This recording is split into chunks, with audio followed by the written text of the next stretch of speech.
We are going to start this event with a land acknowledgement.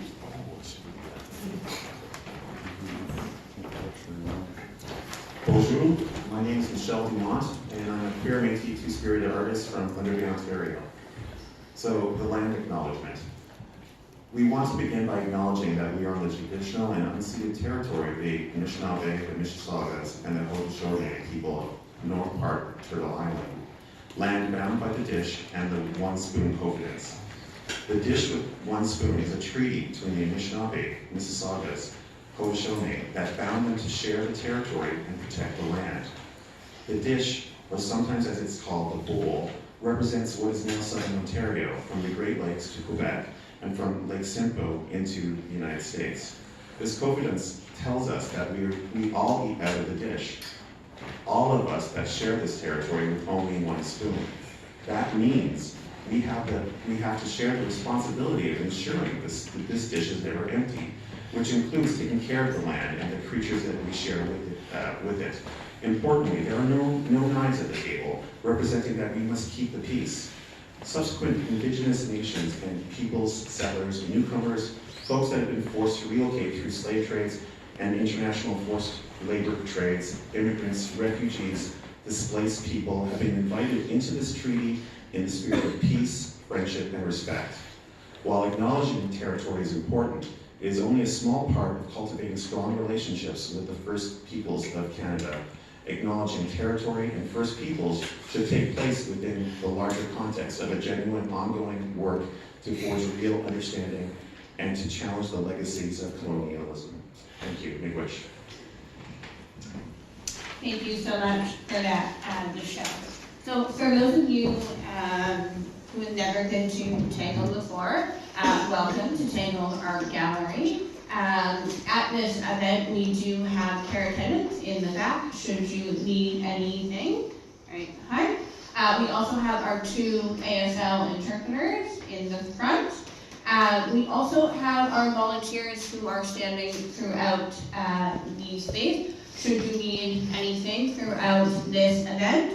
As well, like all Tangled events, this is a relaxed space. So should you need to get up, move around, go to the washroom, get some food, you are welcome to do that at any time. We want you to feel comfortable in this space. So Outliers on Tour is a group show by the artists who I enjoy with today, both in person and digitally. That is Michel Dumont. His works are along this wall to your right. Thank you. They are the Two-Spirit Pride Bear, the Colorblind Justice Bear, and the Leather Bear. And like all of the Tangled exhibitions, we do have some tactile pieces. So those pieces are tactile should you want to get up and touch them throughout the event. And a little bit more about Michel. Like he mentioned, he is a queer, Métis, two-spirited, disabled artist currently residing in Thunder Bay. He enjoyed breathing new life into discarded vintage tile by making mosaic pieces. He also works in wearable art using packing tape, mylar, cellophane, and LED lights. And the work on these back 2 walls that you guys are all facing is work by Eugene LeFrancois. Eugene LeFrancois is a Métis woodland artist who identifies as an injured worker and not disabled. Knowing that his injury while working caused his disability, LeFrancois believes society wants to lump the injured worker into a category of being disabled, which he believes they are not. To your left, we have both the artist Bucko Binkowski as well as his work. Chris is an emerging multidisciplinary artist working primarily in electronic music performance and abstract paintings. He performs improvised sync-based music via iPhone. Bucko also paints squares in acrylic medium and atmospheric watercolor forms digitally. The work that Michel and I are sitting on is by an artist named Kristina. Kristina is a multidisciplinary artist and writer employing humor and irony to investigate nostalgia and loss. Her works range from ephemeral objects, including glittery party banners, neon signs, and artificially flowered memorial wreaths, to single-channel animations and videos that are all steeped in sweet sadness. This exhibition that we're sitting on, or piece of work that we're sitting on, is entitled Feelings, Touching Me, Touching You, and it's actually a collaboration between Christine and David Bouvier of Geiger Fusion Lab, both who are unable to join us today, but send their well wishes. David is a multimedia artist who has been active in and for deaf and disability arts for over 2 decades. He is the founder of Geiger Fusion Labs, based in London, which is a developmental lab and educational center and presentation space where artists from across the world learned to add a sense of touch to their performance and works. And so these artists are all coming together in Outliers on Tour, which is a culmination of Tangled tour programming that happened from 2014 to 2017 and really expanded deaf and disability arts across Ontario. And we are partnering with Museum right now for their Intersections Festival. The theme of that festival this year is Revisionist Toronto. And so we're really looking at how these artists that we've been able to bring from across Toronto, from across Ontario, can really revisit, reimagine the history of Toronto and what that can mean moving forward. So we're actually going to get started by asking a couple questions. And I'll let Chris or Michel start with our first one, which is, can you tell us a little bit about your art practice and the works that are here in the gallery? Okay. So, my art practice, I think sort of varies depending on the environment I'm in. So,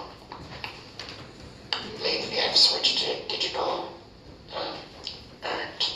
It's really easier for me to do it. I can just do it on my iPhone and I don't have to ask anyone to really set me up. More in the past, I've done acrylic painting, which required coordinating with having volunteers there to set up my paints, my canvas, and reposition it and sort of refill pounds after throughout the process. So there are 2 really different experiences. And they really are reflective of what I have at my present means.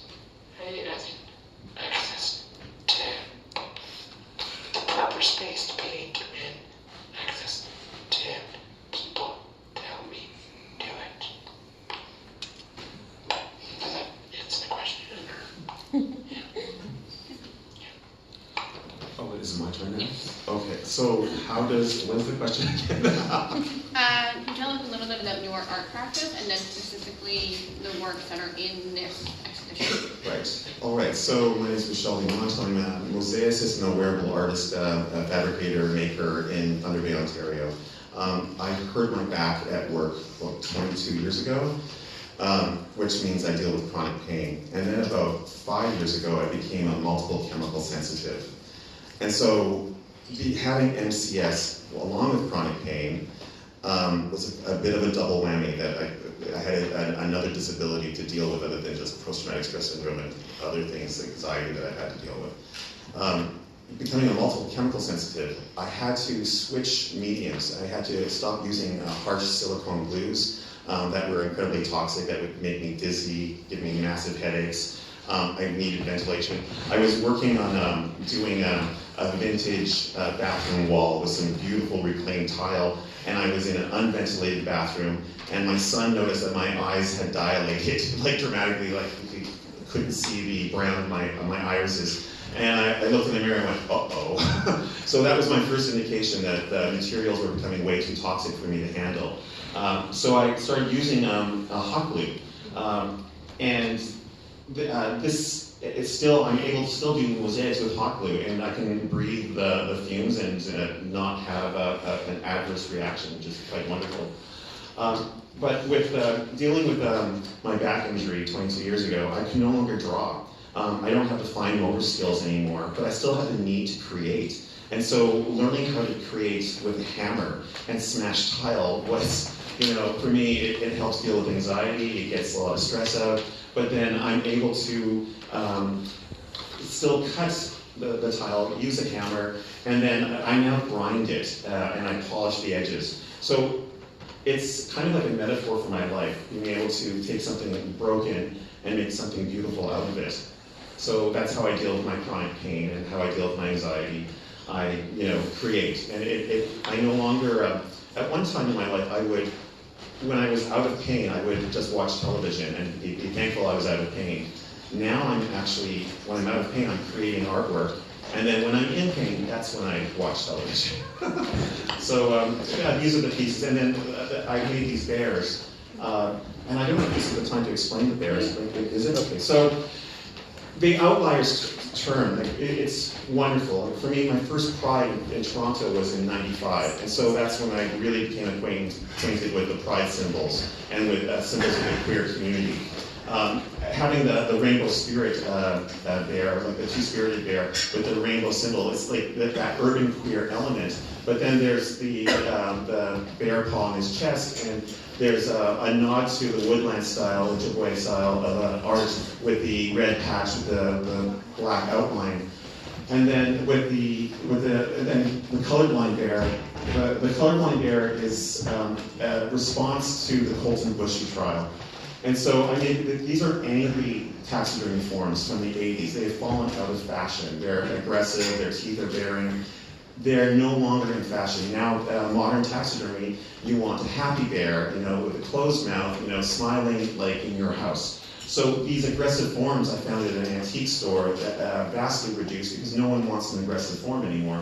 So what I did, I queered them and I made them happy. And that is, not an easy feat. And so with the colorblind bear, I decided to write the words justice in a purple paint shift with the blue colorblind pattern around it. So you have to look at justice at very different angles. The J and the U are on the left-hand side, then it goes to the S, the T, the I, the CE onto the other body of the other left-hand side of the bear. Now, the thing is, justice should be cognizant of color, but we want it to be colorblind. It should be cognizant of it. And so to obscure the justice, I put the healing sort of vine of flowers and berries that you would see in an Aboriginal or indigenous beadwork. So there's a carpet of health and love running through two of these bears with the leather Pride bear. The leather Pride bear I started in Banff last fall. I learned how to make the tile. I learned how to glaze it. I did an art residency, and funnily enough, they actually had their Pride in October. I'm like, who has Pride in October? well, they do in Banff. So they became my Pride leather bear. And the concept was that they were going to be a they bear. From the beginning, because there's mama bears and there's daddy bears, and this is a they bear. There's symbols of the trans community. There's girl leather pride, which I couldn't believe I found a girl leather pride symbol, and I was looking for equality signs, and I'm like, oh my god, it's so good, I have to do it. So I'm really happy with this bear. It took me 2 months to make, but I hand cut and hand grind every piece in these animals. And then I did an Indian day school piece, which is the tile that you see in the far left corner. It's an image of my mother's 1959 classroom photo from what was called a mission school, but then the government took over and became an Indian day school. And it's very similar to a residential school image.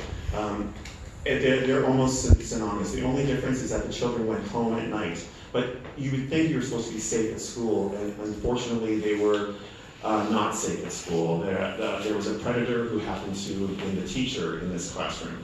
And so if you look at the image, the children are not happy. The image, they're most of them are scared. And I grew up with this photo as a child, and my mother, named everyone that was in her class. And I used to make excuses that their hair was cut short because it was the style at the time, or they weren't smiling because they had to sit still for a photo. No, that's not the case. The case is that they were afraid. And so to smash this tile and then to rebuild it, that's sort of a nod to reconciliation, to show the strength of these children who eventually became parents and grandparents. When I posted this photo initially online a couple of years ago, it had 20 shares, and the descendants of all of the children in the photographs made some beautiful, bittersweet comments about their experience in this Indian day school. And recently, it got the video of me smashing the tile got viewed 800 times in one day. So I presume everyone back home saw it. And the thread, there's like 80 comments. And it's fascinating that everyone is glad that I did this, and they want the story to be told. That this shamed Canada's history needs to be exposed. And that it's not just the residential schools, but it was also the Indian day schools that these atrocities happened. So with that, I think I've said enough, but thank you for letting me chat.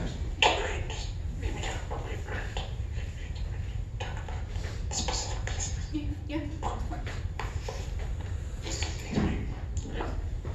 So I have 3 pieces in this show. 2 digital ones I picked. The red one on the top is sort of what I've often been doing. I just like lay it down on my phone, just sort of chasing a feeling, just colors and different sort of effects that I'm trying to get. So just searching for a real atmosphere, or just the surprise that happens from the way that I do that stroke. And then the one below, I did that one specifically for this show.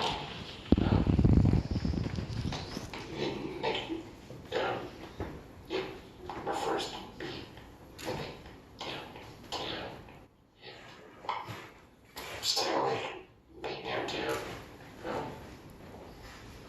for me, opened up so many opportunities artistically. And some big bursts of color in it sort of represent that. And then the dark areas are more like the outer parts of the city where it's harder to make those connections. And that sort of ties into my big piece, Mountain. And this was done back in late 2012.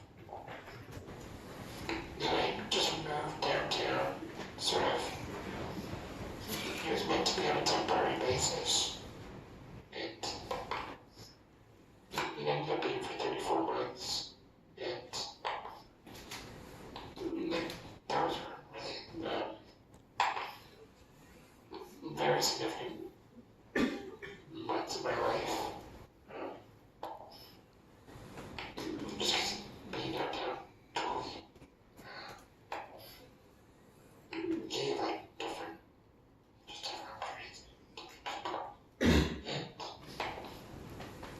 I decided, first of the transition period. It was really rough with the care and stuff, so that was difficult. And I definitely was sort of depressed for a few months, and then decided that I just really wanted to make a huge painting. And just really like rough it out. And so I just came up with this idea of having a raw canvas that I could fold and have people position a small piece.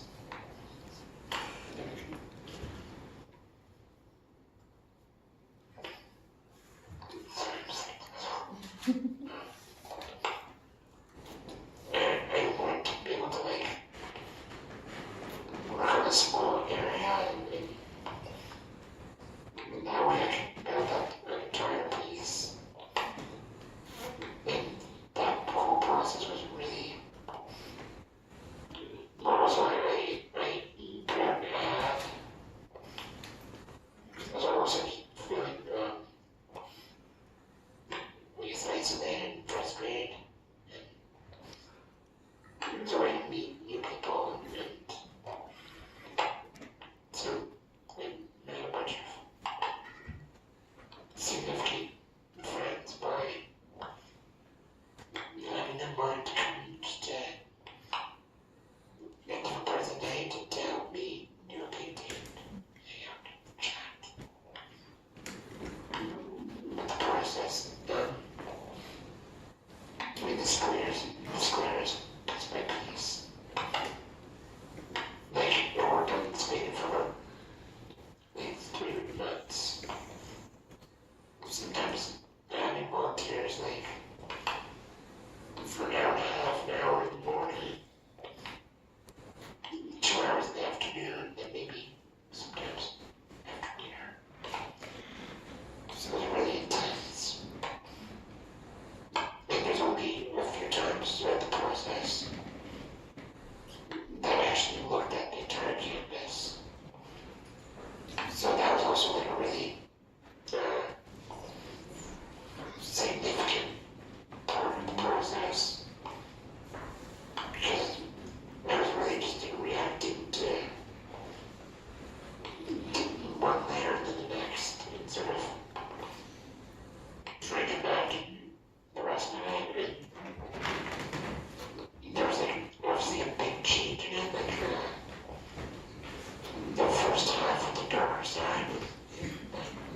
That one is a bit of a different technique because I ended up like blending the squares more. Well, when I got to the second half of it, I was often just doing an entire row, one shade, and then going back over it with the second shade. Because really all it is 2 squares either. And they're all, with this painting, like the whole painting, I think, aside from maybe a bit or 2, they all have intercrone in blue, which I really like. So that was sort of like the point of the painting. And I didn't know really